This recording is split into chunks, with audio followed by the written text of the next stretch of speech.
Good morning. हम 2.5 हमारी poem है फादर रिटर्निंग होम, जिसे दिलीप चित्रे ने लिखा है। तो पहले हम थोड़ी सी इनकी बायोग्राफी देखते हैं, पोएट के बारे में थोड़े से जानते हैं और पोएम में क्या इन्होंने बताया है, किस बैकग्राउंड में ये पोएम किस कंटेक्स्ट में लिखी गई है, तो आपको पोएम समझने में आसानी होगी। तो चलिए देखते हैं। Dilip Chitre 1938 to 2009 was celebrated bilingual poet and translator with a remarkable work in Marathi and English. Dilip Chitre bilingual poet हैं, यानी इन्होंने 2 लैंग्वेजेस में पोइट्रीज लिखी है और ट्रांसलेटर भी रहे हैं। उन्होंने ट्रांसलेशन भी किया है कई बुक्स का। मराठी और इंग्लिश, ये 2 लैंग्वेजेस में इन्होंने पोइट्री लिखी है और वो ट्रांसलेटर भी रहे हैं। तो ये मराठी और इंग्लिश से बायलिंगुअल पोएट हैं। His versatile creativity extends to painting, filmmaking and his notable contribution as a magazine columnist। और सिर्फ इतना ही नहीं कि वो पोएट थे, बल्कि उनकी क्रिएटिविटी, उनके अंदर काफ़ी ज़्यादा क्रिएटिविटी है। एक वर्सेटाइल कैरेक्टर है वो काफ़ी अच्छे आर्टिस्ट भी रहे हैं। उनकी पेंटिंग्स मशहूर रहीं, फिल्म मेकिंग, और साथ ही उन्होंने मैगज़ीन में कॉलम्स भी लिखे हैं।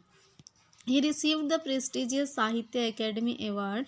उन्हें साहित्य अकेडमी अवार्ड भी मिला था, both for poetry as well as for his well known translation work says Tuka popular abhangas spiritual poem by Sant Tukaram. उन्हें साहित्य अकेडमी अवार्ड मिला था, एक तो उनकी पोएट्री के लिए, दूसरे उन्होंने जो संत तुकाराम की पोएट्री स्पिरिचुअल पोएट्री थी वो अभंगास, उसका ट्रांसलेशन किया था उन्होंने सेज तुका में। तो इस के लिए भी उनको साहित्य अकेडमी अवार्ड मिला। He had started his translation of literary work of saints in Marathi at the age of 16। उन्होंने 16 साल की ही उम्र में, इतनी कम उम्र में ही जो संतों का जो लिटरेचर था उसका ट्रांसलेशन मराठी में करना स्टार्ट किया। Alienation, self disintegration and death are observe to be the major themes of his works. Alienation मतलब जो तन्हाई या अलहदगी या कट जाना, डिसइंटीग्रेशन एंड डेथ, ये सारी उनकी मेजर थीम्स हैं। उनके वर्क की चीज़ें ज़्यादा देखने के लिए मिलती हैं। This poem is taken from travelling in a cage. उनकी book travelling in a cage से ली गई है ये poem. It draws a portrait of a suburban commuter. इसमें जो सबर्न कम्यूटर है, कम्यूटर मतलब जो डेली सफ़र करते हैं, उनके लिए कम्यूटर लफ्ज़ इस्तेमाल किया जाता है। तो उनके बारे में जो अपने काम के लिए रोज़ाना जाते आते हैं, उनके पोर्ट्रेट है इस पोएम में। It depicts his dull, monotonous, exhausting and equally pitiable daily routine। ये जो पोएम है उनकी डल, मोनोटोनस, ऐसी बोर सी, एक जैसी उकता देने वाली रूटीन, एग्जॉस्टिंग बहुत ज़्यादा थका देने वाली, एंड इक्वली और साथ ही पिटिबल, काफ़ी तकलीफ़ था या काफ़ी दर्द भरी जो उनकी डेली रूटीन है, मतलब काबिल रहम, काबिल तरस जो उनकी रूटीन होती है डेली ट्रैवल करने वालों की, उसे पोर्ट्रेट किया गया है इस पोएम में। It describes a forced alienation at home which is reflected through the stale food and lack of sharing।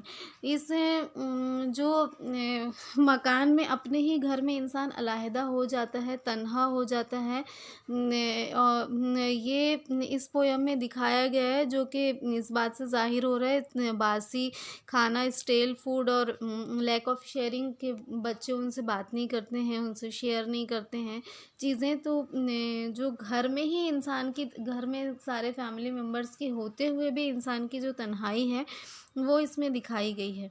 His children refused to share their joys and sorrows with the hard-working father who as a result in forced to retire into solitude। जो उनके father है वो जो उनके बच्चे हैं वो अपने फादर से अपने गम और खुशी, अपने दुख सुख शेयर नहीं करते हैं, हालांकि उनके फादर इतने हार्ड वर्किंग है, इतनी मेहनत करते हैं उनके लिए। लेकिन उसके बावजूद वो उनके साथ में अपने दुख सुख शेयर नहीं करते हैं। This very painful loneliness is a symbol of man's isolation from the materialistic man made world.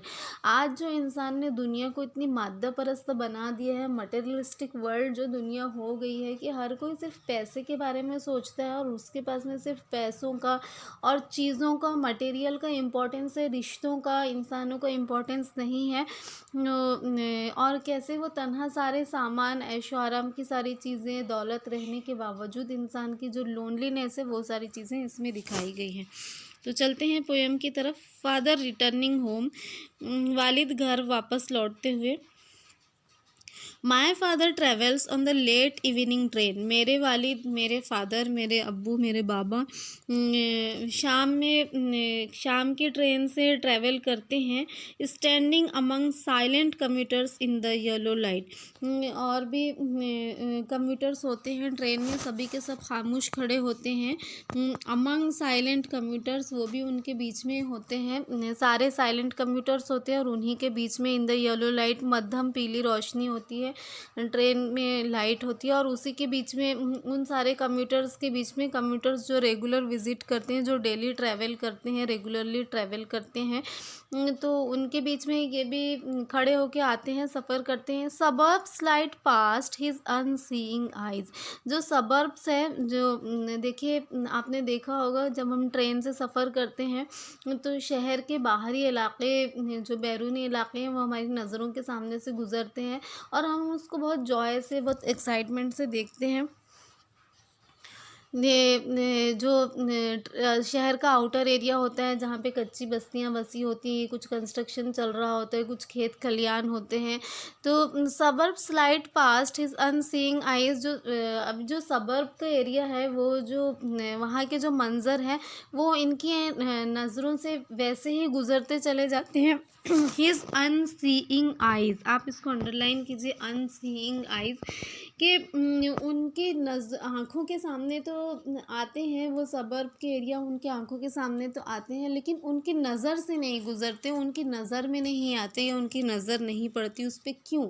बहुत सारी चीज़ें होती आपके सामने रखी होती है, लेकिन आपको दिखाई नहीं देती या आपको समझ में नहीं आती। ऐसा मतलब फिज़िकली भी ऐसा होता है कि सामने की ही चीज़ आपको दिखाई नहीं दे रही है। ये क्यों होता है या कैसे होता है कि जब इंसान अपने कोई ख़्याल में गुम हो, किसी सोच में हो, परेशान हो या बहुत ज़्यादा थका हुआ हो, उसको अपने आसपास में, सराउंडिंग में कोई इंटरेस्ट नहीं होता है, तो वो चीज़ें उसकी आँखों के सामने होते हुए भी नज़र से नहीं गुज़रती। तो यही इन्होंने बताया है कि suburb slide past his unseeing eyes. जो सबर्ब के मनाजिर है, जो शहर के अतराफ़ के इलाके हैं, वो ऐसे ही गुज़रते चले जाते हैं उनकी आँखों के सामने से, बिना उनकी नज़र पड़े। His shirt and pants are soggy and his black raincoat stained with mud and his bag stuffed with books is falling apart। उनकी जो शर्ट और पैंट है वो सॉगी हुए है, गीली है, और साथ ही जो उनका ब्लैक रेन कोट है, वो उस पर कीचड़ के दाग लगे हुए, कीचड़ के धब्बे, स्टेन्ड विथ मड, स्टेन यानी दाग और मड कीचड़, and his bag stuffed with books, और उनका जो बैग है किताबों से भरा हुआ, इज़ फॉलिंग अपार्ट, टूट रहा है, गिर रहा है। His eyes dimmed by age, उनकी जो आँखें हैं वो एज की वजह से, उम्र की वजह से धुंधला चुकी हैं। Fade homeward through the humid monsoon night, घर की तरफ जाते हुए धुंधली हो चुकी हैं उनकी जो आँखें हैं, वो उम्र की वजह से डिम हो चुकी है, धुंधले मनाजिर हो चुकी हैं। वो जो उन्होंने इतनी सारी मानसून की रातें घर की तरफ जाते हुए गुजारी, उसमें now I can see him getting off the train, अभी मैं उन्हें ट्रेन से उतरते हुए देख सकता हूँ। Like a word dropped from a long sentence, ये भी बहुत इंपॉर्टेंट लाइन है कि जब ये ट्रेन से उतरते हैं तो बस ऐसा ही होता है कि एक बड़े से सेंटेंस से एक वर्ड अगर निकाल दिया जाए तो उसके मीनिंग पे फ़र्क नहीं पड़ता है, या किसी को समझ में नहीं आता है कि कोई कमी है इसके अंदर। बिल्कुल इसी तरह जब ये ट्रेन की भीड़ में से, ट्रेन के रश से नीचे उतरते हैं, किसी लॉन्ग सेंटेंस में से एक वर्ड निकल गया है, ऐसा लगता है कि कोई किसी को फ़र्क नहीं पड़ता, कोई उन्हें बाय नहीं कहता, कोई हलचल नहीं होती, कुछ कमी नहीं लगती ट्रेन में। नहीं तो पहले ऐसा हुआ करता था कि एक जगह काम करने वाले, एक साथ सफ़र करने वाले लोगों में बहुत दोस्ती हो जाया करती थी और लोग आपस में बातें करते थे, ग्रीट करते एक दूसरे को। लेकिन अभी आज की मटेरियलिस्टिक वर्ल्ड में ये सारी चीज़ें ख़त्म हो गई हैं और बस सब अपने आप में ही मगन हैं। He hurries across the length of the grey platform, उनको बहुत जल्दी है प्लेटफॉर्म की दूरी तय करने की, प्लेटफॉर्म को क्रॉस करने की बहुत जल्दी करते हैं वो। Crosses the railway line, इंटर्स the lane, और इसलिए वो जल्दी से रेलवे लाइन को ही क्रॉस कर लेते हैं और अपनी गली में दाखिल हो जाते हैं। His chappals are sticky with mud but he hurries onward, उनकी चप्पल से मड में कीचड़ से चिपक रही हैं, भर गई हैं पूरी, लेकिन फिर भी वो आगे बढ़ने की जल्दी करते हैं। होम अगेन, दोबारा घर आ गए हैं वो। I see him drinking weak tea, मैं उन्हें वीक टी पीते हुए देखता हूँ। वीक टी, वैसे तो वीक टी एक इडियम है जिसका मीनिंग अनकन्विंसिंग आर्ग्यूमेंट होता है। मतलब आप किसी को कन्विंस ही नहीं कर पाते, आप किसी को किसी चीज़ के लिए राज़ी ही नहीं कर पाते, मना नहीं पाते, समझा नहीं पाते, तो कहते हैं कि ये एक वीक टी था। मतलब कुछ असर नहीं हुआ आपकी बात का, ये वो आप कन्विंस नहीं कर पाए उसको। और वीक टी जो एक डाइल्यूट सोल्यूशन होता है, पतली सी चाय जिसमें दूध अच्छा नहीं है, बहुत कम दूध की पतली सी चाय, उसको भी वीक टी कहा जाता है। तो ये देखिए घर में भी कैसा लोनलीनेस है कि वो घर वापस आए हैं, सुबह के थके हारे काम कर कर वो अपनी जॉब से घर वापस आते हैं और वीक टी पीते हैं। Eating a stale chapati, reading a book, एक बासी रोटी और किताब पढ़ते हुए मैं उन्हें देखता हूँ। सुबह के गए, शाम में घर आ रहे हैं, लेकिन बासी खाना खा रहे हैं और एक किताब पढ़ रहे हैं। He goes into the toilet to contemplate, फिर वो टॉयलेट जाते हैं, वॉशरूम जाते हैं, वहाँ पे बैठ के वो सोचते हैं। कंटम्पलेट यानी बहुत डीपली सोचना, गहराई से सोचना। Man's estrangement from a man made world, कि इंसानों की ही बनाई हुई दुनिया में इंसान कैसा तन्हा हो गया है, अकेला हो गया। मैन्स एस्ट्रेंजमेंट यानी टूट जाना, अलहदा हो जाना, तन्हा हो जाना। Coming out he trembles at the sink, वो वापस सिंक की तरफ आते हैं। The a few droplets cling to the greying hairs on his wrist, वो वॉशरूम से बाहर आते हैं, सिंक पे कपकपाते हैं, थरथराते हैं। ट्रेम्बल्स, जो ठंडा पानी है वो उनके सांवले हाथों पे से बह रहा है। पानी की कुछ बूंदें, पानी के कुछ कतरे उनके कलाई के ग्रे हेयर्स पे, उनकी कलाई के भूरे बालों पर अटक गई हैं, चिपक गई हैं। सारी चीज़ें सिंबॉलिक है कि कैसे वक्त ने कैसे धूल जमा दी है कि उस पे पानी ठहर जा रहा है। शफाफ जगह पे पानी फिसल जाता है, लेकिन वक्त ने इतनी धूल जमा दी है, वक्त ने इतनी चीज़ों को धुंधला दिया है, इतनी चीज़ों पे जमूद तारी हो गया कि पानी के कतरे भी उस पे ठहर जा रहे हैं। साथ ही उनकी उम्र बताया है कि उनके जो रिस्ट के, उनके कलाई के बाल ग्रे हो चुके हैं, उनकी उम्र भी हुई है अच्छी। Then his sullen children have often refused to share jokes and secrets with him. फिर जो उनके बैड टेम्पर्ड बच्चे हैं, सलन चिल्ड्रन, जो सलन मतलब जो बदमिजाज, बदअखलाक होते हैं, किसी से अच्छे से बात नहीं करते हैं, वो हमेशा उनसे अपने खुशी और अपने सीक्रेट्स, उनसे अपनी हंसी मजाक उनसे शेयर करने से इनकार करते हैं, उनसे बात करना पसंद नहीं करते। He will now go to sleep, अभी वो सोने चले जाएंगे। Listening to the static on the radio, radio की स्टैटिक मतलब जब रेडियो के सिग्नल्स वीक होते हैं ना, आप लोगों ने पहले देखा सुना होगा कि जब कवरेज बराबर नहीं आता, सिग्नल्स नहीं मिलते रेडियो को बराबर से, तो एक ऐसी खरखर सी आवाज़ होती है, ख़बरों की आवाज़ नहीं आती, बस आवाज़ बहुत कम हो जाती है रेडियो की, तो वो जो नॉइज़ होती है उसको स्टैटिक कहा जाता है। तो वो रेडियो पे सुनते हुए dreaming of his ancestors and grand children, और साथ ही वो अपने जो पूर्वज है उनके बाप दादा उनके बारे में, और अपने होने वाले ग्रैंड चिल्ड्रन जो पोता पाती हैं उनके ख्वाब देखते हुए, thinking of nomads entering a सब कंटिनेंट थ्रू ए नैरो पास, और उन खाना बदोशों के बंजारों के बारे में सोचते हुए कि नोमैड्स यानी खाना बदोश या बंजारी या कबायली जो एक तंग गली से सब कंटिनेंट में दाखिल हो रहे हैं। सब कंटिनेंट एक जो छोटा इलाका होता है, बर्रे सग़ीर आप उसको बोलें, छोटा एक हिस्सा अलहदा, उसको सब कंटिनेंट कहा जाता है। तो हम देखते हैं कि जो खाना बदोश होते हैं इनकी अपनी ही बस्तियाँ, अपने ही ये होते हैं, मतलब ये कहीं पे भी जाकर कोई भी इलाके में जाके अपनी बस्ती बसा लेते हैं। लेकिन ये तो होता है कि ये सारे लोग एक साथ होते हैं, भले ही से तंग रास्ते छोटी जगह होती है जहाँ ये लोग रहते हैं, लेकिन ये सारे लोग एक साथ होते हैं, मिलजुल कर होते हैं, एक दूसरे के दुख सुख शेयर करते हैं।